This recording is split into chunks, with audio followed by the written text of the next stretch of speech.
Buenos días, soy Víctor Navarro, soy médico psiquiatra del Hospital Clínico de Barcelona. El objetivo de este vídeo es explicar algunas ideas clave sobre lo que denominamos en psiquiatría y en psicología trastornos de la personalidad. ¿Qué es esto de los trastornos de la personalidad? Todas las personas, sin que nos dé tiempo a pensar, directamente, frente a los hechos que van pasando alrededor nuestro, hacemos una interpretación. Cuando vamos por la calle y una persona nos mira, hay personas que espontáneamente, sin necesidad de pensar, su cabeza lo que dice es, me ha mirado esta persona, ya está. Otras personas dicen, me ha mirado, yo creo que les he gustado. Otras personas dicen, me ha mirado, ostras, parece que les he encantado. Parece que me han mirado como diciendo, qué tío más interesante. Hay personas que dirían, me ha mirado, y me ha parecido que me ha mirado con mala cara, yo creo que había mala intención en esta mirada, yo creo que no le he gustado. Es decir, de un mismo hecho, sin darnos cuenta, sin que nosotros lo decidamos, ya directamente nos sale una valoración de ese hecho. Esta forma espontánea en nuestra cabeza, no premeditada, nos encontramos con ello, no nos da tiempo a pensarlo, ya es ya nos sale, es lo que determina lo que en psiquiatría podríamos llamar la personalidad de las personas, ese enfoque espontáneo que hacemos de todas las cosas que van pasando a nuestro alrededor. Si ese enfoque que hacemos resulta que es muy extremo, es decir, llegamos a una conclusión muy intensa y muy radical, es posible que nos dé ciertos problemas. No es lo mismo frente a esa cara que nos ha mirado no darle ningún valor concreto que decidir que he encantado a esa persona y que por eso me ha mirado, que le ha resultado súper atractiva a esa persona. Y tampoco es lo mismo que si llego a la conclusión de que esa cara era malintencionada y me ha parecido, ostras, que me miraba de una manera. Bueno, como en el día a día estamos expuestos constantemente a cosas que podemos valorar, como nuestra valoración sea muy, muy extrema, podemos encontrarnos con frecuentes conflictos en nuestro día a día.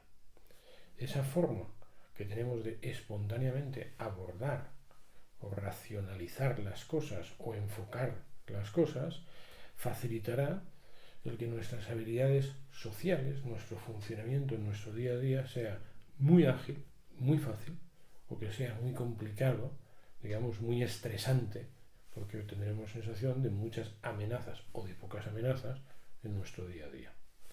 Cuando una persona tiene esa tendencia a valorar las cosas de una forma un poco radical, un poco alejado de lo que haríamos la media de la población, le denominamos trastorno de la personalidad.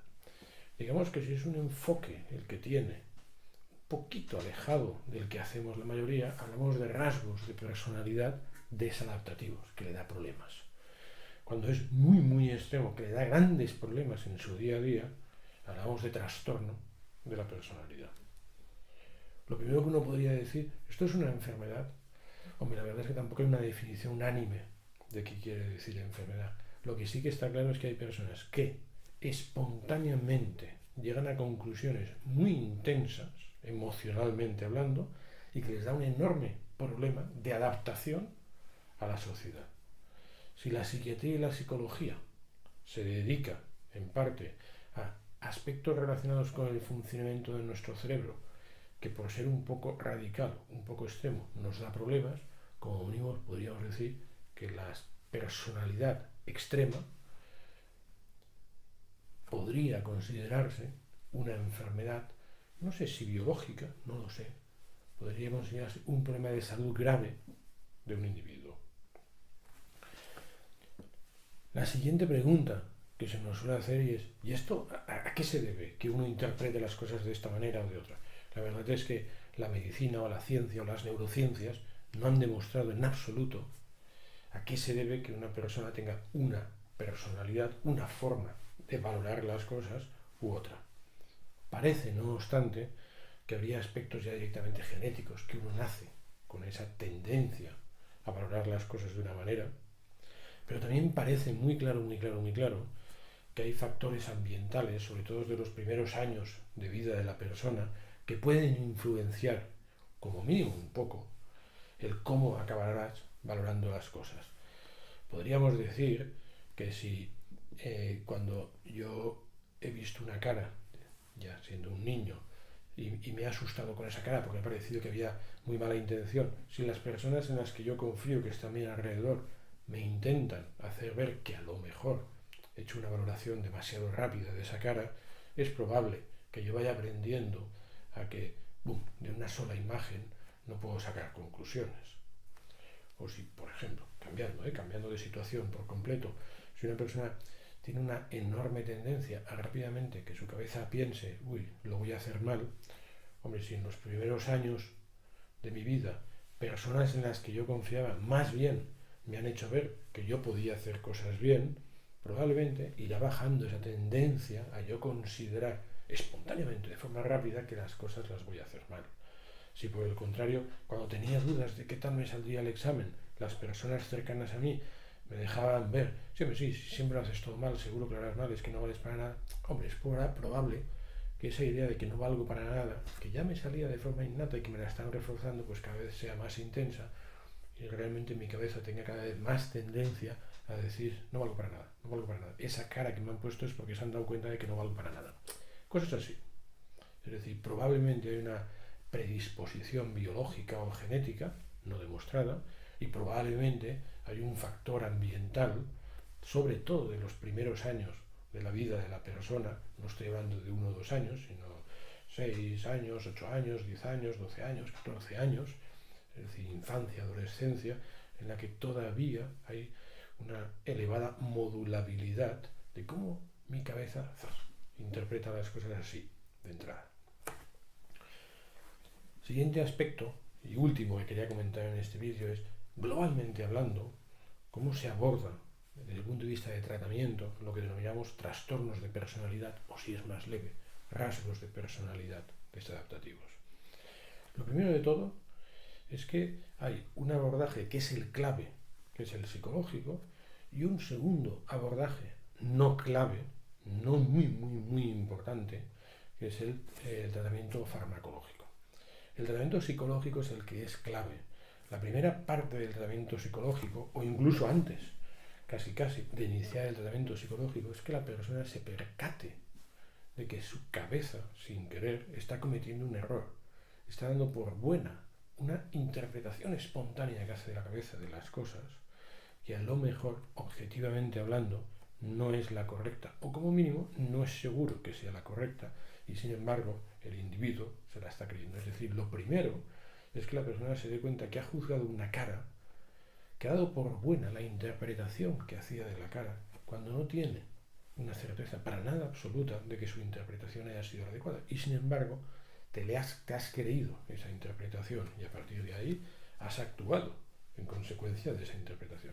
Es decir, lo primero que va a hacer el psicólogo, e idealmente incluso el paciente se puede haber dado por su cuenta, es que hay un pensamiento espontáneo, los psicólogos le llaman distorsiones cognitivas, un pensamiento espontáneo que has dado por bueno sin analizarlo demasiado.